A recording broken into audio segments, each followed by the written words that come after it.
আসসালামু আলাইকুম। ইয়াসমিন হোসাইন, যার অবস্থান sector 6, Uttara model town, Dhaka. উনি একটি পোস্টে বলেছেন, এই পৃথিবীতে কোনো মানুষই আমাদের বন্ধু এবং শত্রু রূপে জন্মগ্রহণ করে না। আমাদের আচরণই একসময় বন্ধু এবং শত্রুতে পরিণত হয়। অসংখ্য অসংখ্য ধন্যবাদ ইয়াসমিন হোসাইনকে। আসলেই এটা সঠিক।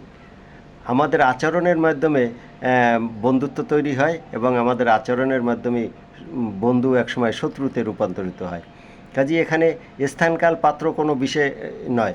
আপনি দেখবেন যে ভালোবাসার টানে অন্য দেশের লোকও বাংলাদেশে চলে আসে, অথবা বাংলাদেশের লোকও বৈবাহিক সূত্রে অন্য দেশের পাত্রী খুঁজে নেয় অথবা পাত্র খুঁজে নেয়। এটা শুধু মানুষের হৃদ্রতার ফলেই এই সম্পর্কটা তৈরি হয়। কাজেই আমাদের আচরণ, আমাদের ব্যবহার, আমাদের মার্জিত ব্যবহারই আমাদের বন্ধু এবং শত্রুকে চিনিয়ে দেয়। অসংখ্য অসংখ্য ধন্যবাদ ইয়াসমিন হোসেনকে।